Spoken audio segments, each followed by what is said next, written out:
I just want to play this. This is a very, as Stu said, a surgical moment of Jeb Bush falling apart and then just being cut into ribbons by Marco Rubio. Listen to this. When they say Floridian sends you to Washington to do a job, starts with when the they question. say you act like you hate your job, do you? Yeah, let me say, I read that editorial today with a great amusement.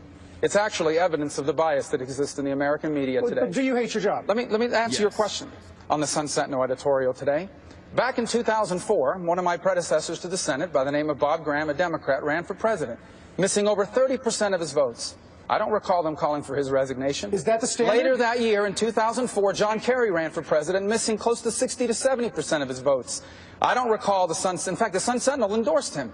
In 2008, Barack Obama missed 60 or 70% of his votes, and the same newspaper endorsed him again. So this is another example of the double standard that exists in this country between the mainstream media and the conservative movement. Great answer. Really great answer. Great answer. But here comes Jeb. Can I bring something up here? Because I'm a constituent of the senator, and I helped him, and I expected that he would so do petty. constituent service, which means that he shows up to work. He got endorsed by the Sun Sentinel because he was the most talented guy in the field. He's a gifted politician. But Marco, when you signed up for this was a 6-year term. And you should be showing up to work. I mean, literally, the Senate, what is it, like a French work week? You get like 3 days where you have to show up.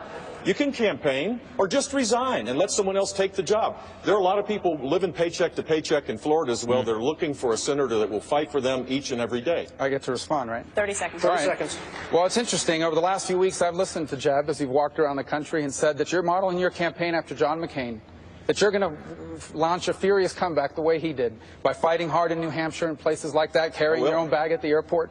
You know how many votes John McCain missed when he was that furious comeback that you're now modeling it under? He wasn't my... No, Jeb, I don't remember. Well, let me tell you, I don't remember you ever complaining about John McCain's vote record.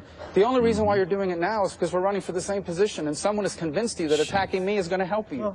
Here's the bottom line. My campaign is going to be about the future of America. It's not going to be about attacking anyone else on this stage. I will continue to have tremendous admiration and respect for Governor Bush. Bonus points. Bonus points. Wow. He's taking him apart. Yep. He looks like a gentleman.